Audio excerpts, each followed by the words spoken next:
안녕하세요. 옛이야기입니다. 오늘도 와주셔서 감사합니다. 옛이야기 채널은 사연 읽어주는 남녀 채널에서 지금은 삭제되어 들을 수 없는 21년도에 소개해드린 사연 중 베스트 사연만 뽑아 다시 읽어드리는 채널입니다. 구독과 좋아요 부탁드리며 오늘의 사연 바로 시작하겠습니다. 안녕하세요. 저는 올해 20살 딸을 둔 아빠이자 이혼남입니다. 처음 이혼을 했을 때 혼자서 딸아이를 어떻게 키워야 하나 많이 걱정했었는데 어느덧 그 아이가 대학생이 되었네요. 제가 이렇게 사연을 쓰게 된 이유는 얼마 전 부인에게서 딸아이를 만나고 싶다는 연락이 왔었는데 그때 제 딸아이의 행동이 조금은 신기하고 한편으로는 통쾌하기도 합니다. 홀로 딸을 키운 세월과 고단함이 생각나며 울컥하기도 했었는데요. 어디에 제 이야기를 말할 곳도 없고 해서 이렇게 사연을 보내게 되었습니다. 저는 35이 넘도록 연애 한번 제대로 못해본 쑥맥 중의 쑥맥이었습니다. 딱히 여자를 만나 연애를 해야겠다는 생각이 없기도 했지만 가장 큰 이유는 아마도 내 이름으로 된 집 한 칸은커녕 돈벌이가 좋은 회사를 다니는 것도 아니기 때문인 것 같습니다. 여자를 만나기 두려웠다고나 할까요? 그래서 결혼은 꿈같은 얘기일 뿐이라고 생각했던 것 같습니다. 저는 얼른 취업을 해서 돈도 벌고 자리도 잡고 싶었지만 지방 전문대를 나와 서울로 올라온 저에겐 일자리를 내어주는 곳이 없었습니다. 몇 년을 일용직과 아르바이트 생활을 하며 간간히 먹고 살고 있었죠. 그때 사촌 형이 새로 술집을 하나 차리면서 괜찮다면 가게를 관리해야 하는 일을 도와달라고 하였습니다. 제가 남들보다는 체격이 크고 우람한 편이었거든요. 술집에는 이런저런 사고가 나기 십상이니까 그랬던 것 같습니다. 저는 취업도 안 되던 차에 좋다고 말하고 그 술집에서 일하게 되었습니다. 그때 사촌 형은 직원들에게 저를 사장님이라고 부르라고 소개해 주었는데요. 가게를 많이 비워야 하는 사촌 형 입장에선 직원들을 단돌이 하기 위해서였던 것 같습니다. 2개의 가게를 운영하던 사촌 형은 앞으로 자신이 이곳에 없더라도 저에게 알아서 가게를 잘 관리해 달라고 부탁했습니다. 그렇게 세상 물정도 잘 모르던 순박한 저는 술집이 즐비한 번화가의 생활에 조금씩 적응해 나가고 있었어요. 그러던 어느 날 술집에서 카운터를 봐주는 직원을 새로 뽑게 되었습니다. 면접을 보러 들어온 사람은 갓 20살이 넘었을 것 같은 귀여운 외모의 여자였어요. 이름은 유미였고 나이는 24살로 저보다 11살이나 어렸어요. 서울의 유명한 대학을 다닌다고 했고 지금은 휴학하고 학비 마련 때문에 시급이 많은 아르바이트를 찾다가 이곳에 와서 일을 하게 되었다고 했습니다. 옛날부터 똑똑한 여자가 이상형이었던 저는 좋은 대학을 다닌다는 그녀가 대견해 보이고 예뻐 보였습니다. 그래서 사촌 형과 상의한 끝에 그녀에게 함께 일을 해보자고 했죠. 맹세코 이성으로서의 호감 같은 것은 전혀 없었습니다. 나이가 많이 어리기도 했고요. 하지만 그녀는 일을 하면서 이상할 정도로 저를 챙겨주었고 바쁜 와중에도 자꾸 그녀와 눈이 마주치는 일이 많았습니다. 그렇게 그녀와 일한 지 한두 달쯤 지났을 무렵이었어요. 어느 날 술에 거하게 취한 손님이 그녀에게 실수를 하는 사건이 있었습니다. 술에 취한 남자는 그녀의 손목을 잡아채고 막무가내로 함께 나가자고 끌어당겼습니다. 아가씨, 우리 같이 2차 갑시다. 내가 맛있는 거 사줄게. 술집이라고 해도 이렇게 막 나가는 손님은 별로 없는데 잘못 걸린 날이었습니다. 그녀는 손목이 잡힌 채 어쩔 줄 몰라 하며 당황해했어요. 저는 관리자의 입장으로 손님에게 정중하게 다가가 말했죠. 손님, 우리 그런 술집 아닙니다. 이 말을 하면서 그녀를 잡고 있던 남자의 손을 세차게 잡아챘습니다. 술에 취한 남자는 커다란 덩치의 저를 위아래로 한번 훑어보더니 별말 없이 그대로 나갔습니다. 술에 취한 손님은 잘 해결되었지만 그녀와의 관계는 이 일이 있고 나서부터 시작되었습니다. 그녀는 그날 이후부터 저에게 아주 적극적으로 호감을 표현했어요. 사장님, 여자친구 없으시죠? 저 어떠세요? 장난이 섞인 농담이었지만 그녀의 콧소리 섞인 유혹이 싫지만은 않았습니다. 하지만 나이 차이가 많이 나기도 했고 지방 전문대 출신의 제가 좋은 대학을 다닌다는 그녀를 대놓고 좋아할 수 있는 처지는 아니었어요. 그래서 애써 모르는 척도 해보았죠. 저는 한동안 그렇게 호감을 표현하는 그녀 앞에서 아무 말도 못하고 머리만 극적이고 있었습니다. 그러던 어느 날이었어요. 취한 손님으로부터 그녀를 구해준 후 한참의 시간이 흘렀을 때였습니다. 사장님, 오늘 퇴근하고 뭐 하세요? 새벽 2시에 끝나는데 뭘 하긴 뭐래. 집에 가서 자야지. 저랑 술 한잔하고 3시에 들어가시면 안 돼요? 내가 너랑 술을 왜 먹어? 저 배가 너무 고파서요. 사장님, 배 안 고프세요? 그럼 가게 마감하고 라면이라도 끓여 먹고 가든지. 우리는 그날 가게를 마감하고 다른 사람들이 모두 퇴근한 새벽 2시 30분쯤 함께 라면을 끓여 먹었습니다. 그런데 라면을 대충 다 먹고 정리하려고 일어나려는데 그녀의 부드러운 손이 저를 잡았습니다. 저는 순간 직감했어요. 큰일이 날 수도 있겠다고요.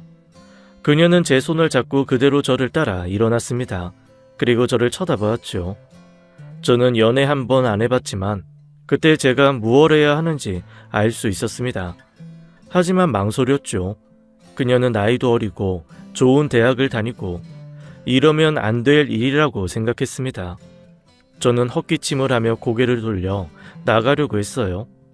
그런데 그때 그녀가 제 허리를 끌어안고 저를 불렀습니다. 사장님, 우리 사귀면 안 돼요? 저는 그녀의 그 한마디에 결국 무너졌습니다. 더는 거부할 수 없었죠. 그날 밤 저는 그녀를 놓아주지 않았습니다. 그날 이후 우리의 비밀 연애는 시작되었어요. 함께 일하는 사람에게는 숨겼지만 가게를 마감하고 우리는 매일 사랑을 확인했을 무렵 그렇게 행복하고 꿈같던 시간이 3달쯤 지났을 때 그녀가 임신을 했다며 저에게 말했습니다. 아직 대학생 신분이라 조심한다고 조심했는데 임신이 되었다고 해서 너무 미안했죠. 하지만 그녀는 걱정하고 있는 저에게 괜찮다고 원하지 않았던 학교 생활이었으니 차라리 결혼해서 아이를 낳는 게 더 행복할 것 같다고 말했습니다.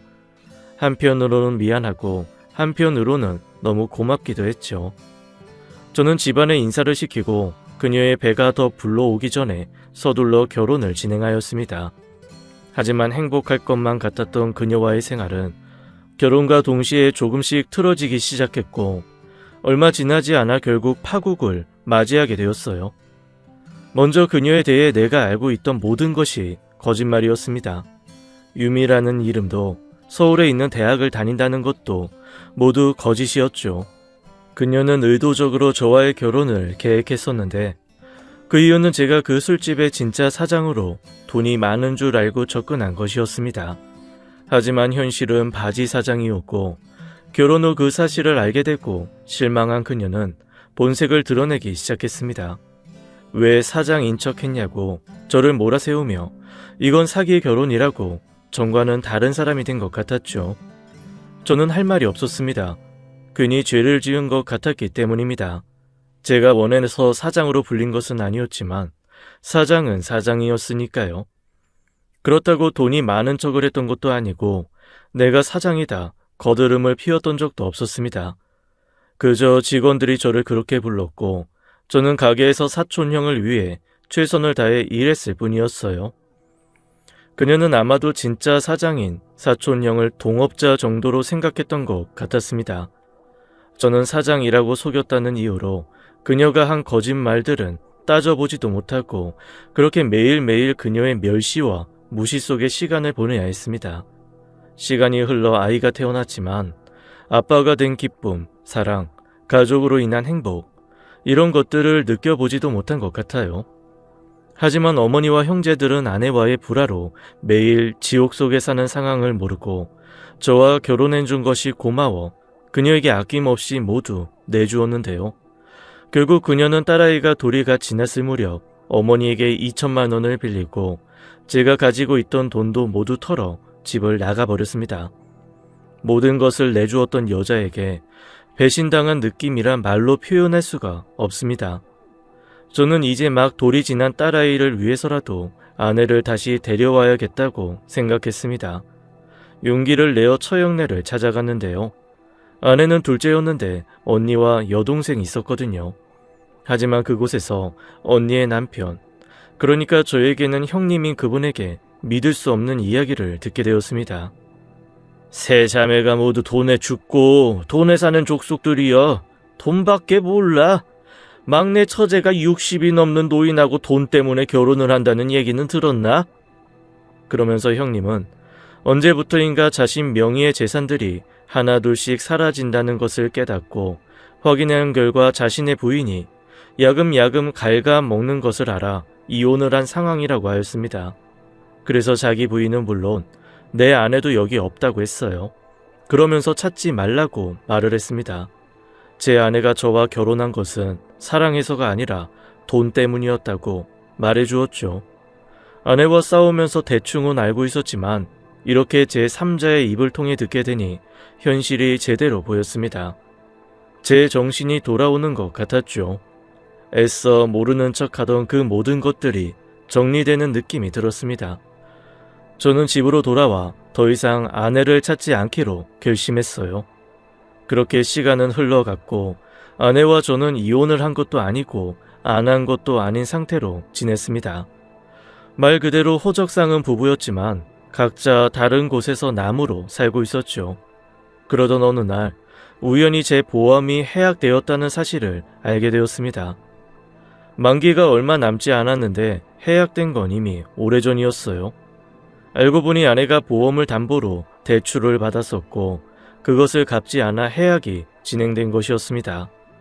그때 형님이 자신의 재산을 야금야금 갉아먹는다고 했던 그 말이 무슨 뜻인지 알 것 같았죠.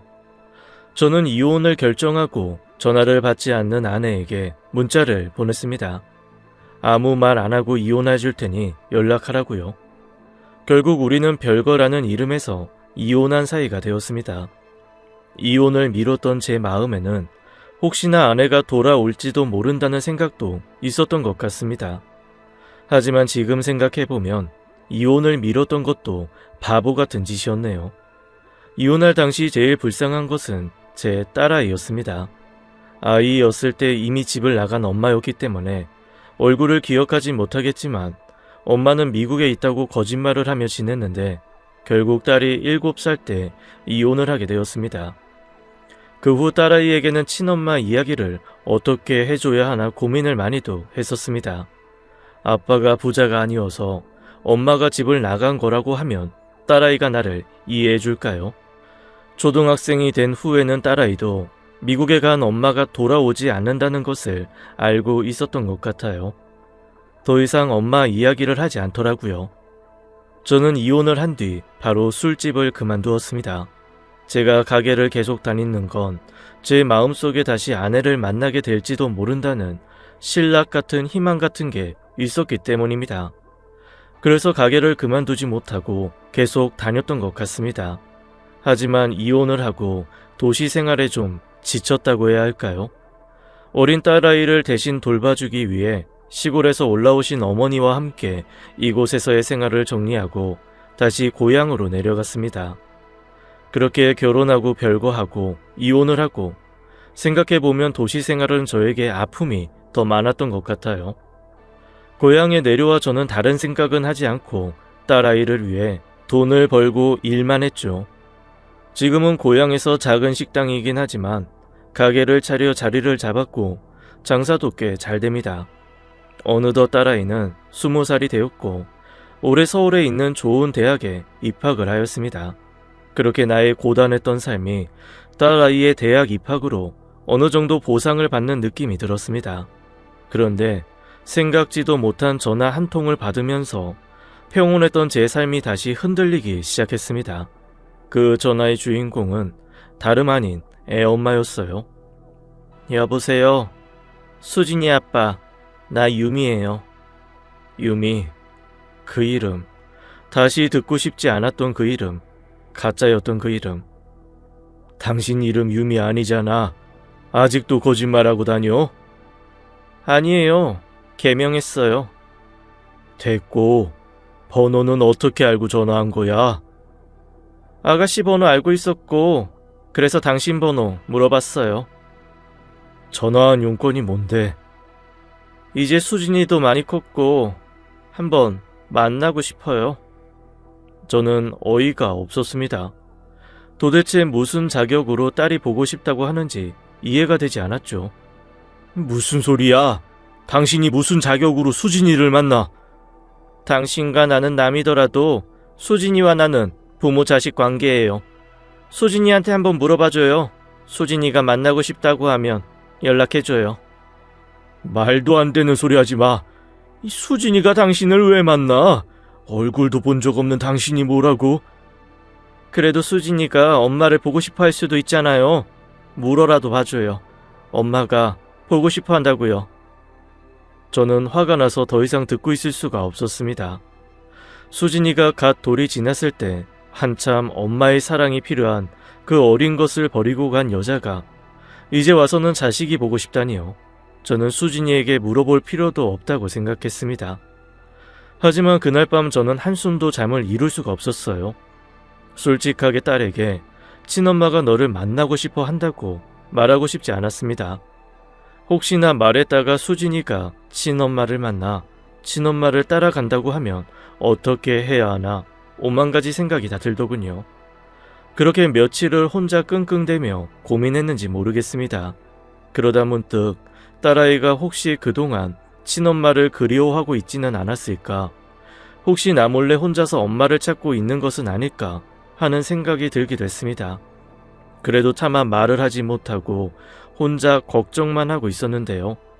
어느 날 딸아이가 저를 보고 뭔가 이상하다고 느꼈던지 저에게 이것저것 묻기 시작했습니다. 아빠, 요즘 무슨 일 있어? 아니, 왜? 아니, 아빠가 요새 내 눈을 자꾸 피하고 뭔가 할 말이 있는 것 같기도 하고 혹시 여자친구 생긴 거야? 여자친구? 아니야, 절대 그런 거 아니야. 그럼 뭔데?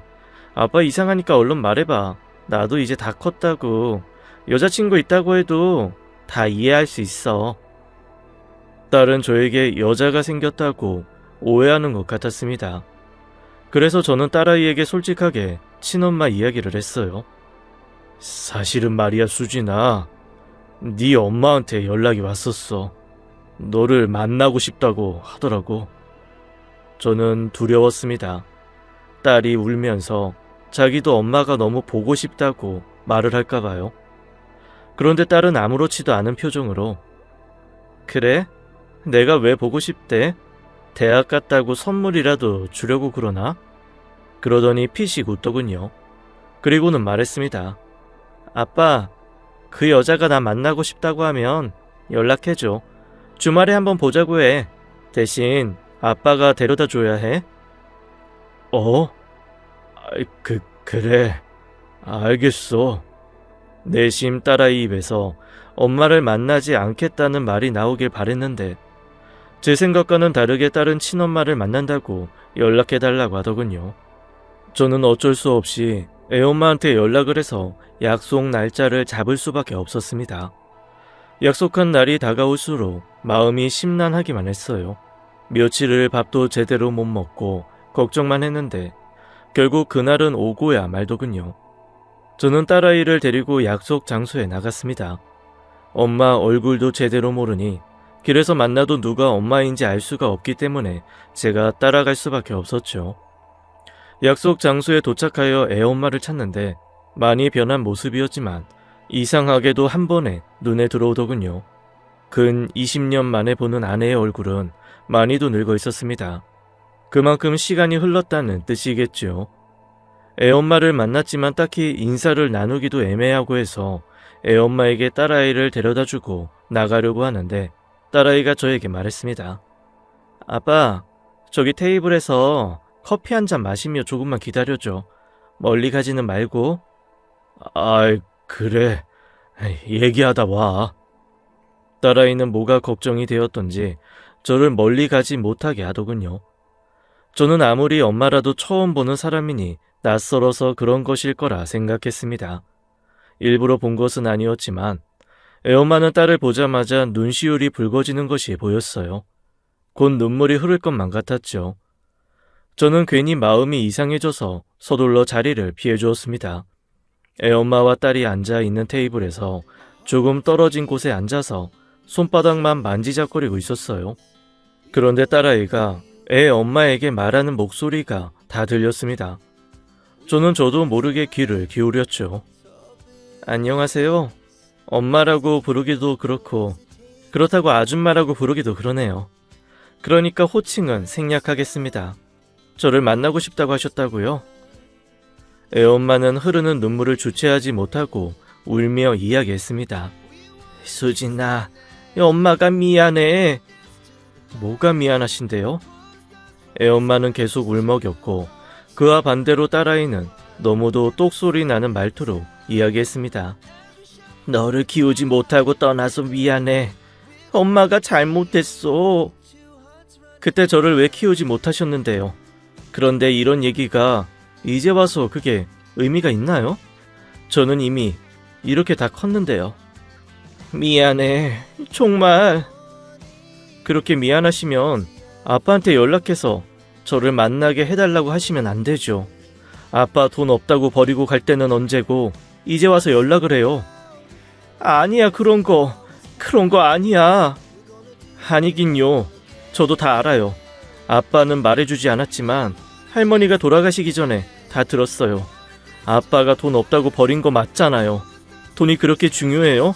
그래서 아빠 버리고 가서 지금은 부자 남자랑 결혼했나요? 미안해. 그땐 나도 너무 어렸고 그럴 수밖에 없었어. 아니요. 저는 지금 20살밖에 안 됐지만 돈이 세상의 전부가 아니라는 거 알고 있어요. 게다가 저렇게 착한 우리 아빠를 버렸다는 건 당신이 착하지 않았기 때문이라는 것도 알고 있어요. 그때 아빠도 거짓말을 했었어. 엄마는 거짓말에 속았다고. 그래서 이혼할 수밖에 없었어. 아빠가 거짓말을 했다고요? 그래, 아빠는 사장인 척했어. 하지만 현실은 가난했지. 너는 아직 어려서 잘 모르겠지만 남녀 사이에 믿음이 깨지면 같이 살기가 힘들어. 아, 아빠가 사장인 줄 알고 결혼했던 거였구나. 이제야 좀 명확해지네요. 늘 궁금했었거든요. 도대체 결혼한 이유가 뭐였을까 하고요. 무슨 뜻이니? 당신은 믿음이 깨져서 이혼했다고 했지만 사실은 돈 많은 줄 알고 결혼했는데 그게 아니어서 이혼했다는 거잖아요. 내 말이 틀린가요? 저 당신이 보고 싶어서 나온 거 아니에요. 이제 와서 어줍잖게 엄마 노릇할 생각하지 말아요. 진심으로 엄마 노릇이 하고 싶었다면 적어도 성인이 된 20살에 나타나지 않았을 테니까요. 수진아, 그런 거 아니야. 공부하는데 방해될 것 같아서 연락을 못했을 뿐이야. 아니요. 제 공부가 걱정되었던 게 아니고 그때는 아빠가 지금처럼 가게가 잘 되지 않았기 때문이었겠죠. 내 앞에서 수작 부릴 생각하지 말아요. 제가 당신을 만나고 싶다고 한 건 그동안 저를 위해 죽을 만큼 고생한 우리 아빠를 이렇게 힘들게 한 사람이 누구인지 얼굴이 궁금했을 뿐이에요. 이제 얼굴도 알았으니 됐어요. 아빠와 제 근처에는 얼씬도 하지 말아주세요. 우리 아빠 돈 보고 다시 접근하려는 거 다 알고 있으니까요. 딸아이의 말을 듣고 아내는 아무 말도 하지 못했습니다. 정말 딸아이 말대로 돈을 보고 다시 접근을 하는 것이었던 걸까요? 20년 전 당신이 우리 손을 놓았던 그 순간 그것으로 우리 끝난 거예요. 더 이상 아빠와 저한테 연락하지 마세요. 지금처럼 남남으로 모르는 사이로 살았으면 좋겠습니다. 저 말을 하고 딸아이가 자리에서 일어나 이제 나에게 오려나 싶었는데 애 엄마에게 한마디를 더했습니다. 아, 그리고 이건 할머니가 돌아가시기 전까지 한으로 남아있던 말이었는데요. 자식밖에 몰랐던 할머니 속여 뺏어간 2천만 원 당장 갚으세요. 적어도 당신이 돈만 밝히는 도둑이 아니라고 말하고 싶다면요. 저는 딸아이의 말을 듣는데 주책맞게 눈물이 나왔습니다. 돌아가신 어머니 생각도 나고 혼자서 흐느끼며 울고 있는데 딸아이의 목소리가 들렸어요. 아빠, 이제 가요. 그렇게 애엄마 면전에 쏘아붙이고 자리를 박차고 나와 저에게 와서 팔짱을 끼며 저를 일으켜 세웠습니다. 저는 그 사람이 어떤 표정을 하고 있는지, 울고 있는지, 화를 내고 있는지 보지 못했어요. 그냥 딸아이 손에 이끌려 뒤도 안 돌아보고 그 장소를 빠져나왔습니다. 그런데 딸아이는 밖으로 나오자마자 울음을 터뜨렸어요. 저는 당황했고 왜 우냐고 괜찮은 거냐고 물었죠. 딸아이는 한참을 그렇게 울더니 제게 말했습니다. 아빠, 나 언젠가 엄마 만나면 이렇게 말하고 싶었어. 예전부터 생각했던 말이었어. 오늘 생각했던 말 다 해서 너무 기분 좋아. 그런데 왜 울어? 왜 울긴. 20년 만에 처음이자 마지막으로 엄마라는 사람을 봤잖아. 저는 딸아이의 마음을 알 것 같았습니다. 그리고 저를 위해 독하게 말했다는 것도 알고 있어요. 저는 딸아이가 아내와 제 이야기를 정확히 모른다고 생각했었는데 어머니께 다 들었던 모양입니다. 저를 위해 시원하게 복수해준 딸아이가 고맙기도 하고 통쾌하기도 하지만 많이 미안합니다. 잘 자라준 것도 고맙고 한편으로 엄마 없이 자라게 한 게 미안할 뿐입니다. 제가 조금만 더 신중했더라면 얼마나 좋았을까요? 아니, 모든 걸 다 떠나서 제가 그때 정말 돈이 많았다면 얼마나 좋았을까요?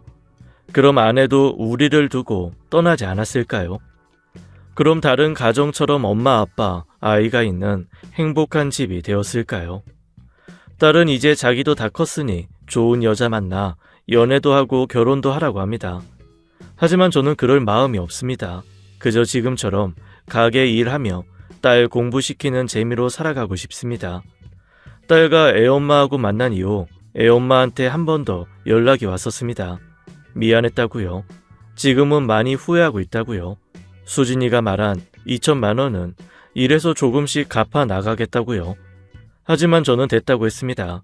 그 돈 가지고 연락하지 말고 잘 살라고 했어요. 이제 와서 그 돈을 받는다 한들 어머니께 드릴 수도 없으니까요. 그냥 우리 생각하지 말고 잘 살라고 해주었습니다. 제 인생의 여자는 저 사람 하나였지만 온전하지 않았던 사랑이었던 것을 압니다. 솔직히 지금도 그때처럼 저를 흔들면 그대로 넘어갈지도 모르겠습니다. 하지만 똑똑한 딸아이가 저를 깨우쳐 주었네요. 그 여자는 아빠가 그리운 게 아니고 돈이 필요한 거야 라고요. 부모 잘못 만나서 벌써 철이 들어버린 우리 딸. 아빠가 많이 미안하다고 말하고 싶습니다. 그래서 저는 다시 한번 정신 차리고 오늘도 딸을 위해 또 하루를 시작해보려 합니다. 지금까지 옛 이야기였습니다. 끝까지 함께 해주신 여러분 감사드리며 저희는 다음 사연으로 돌아올게요. 감사합니다.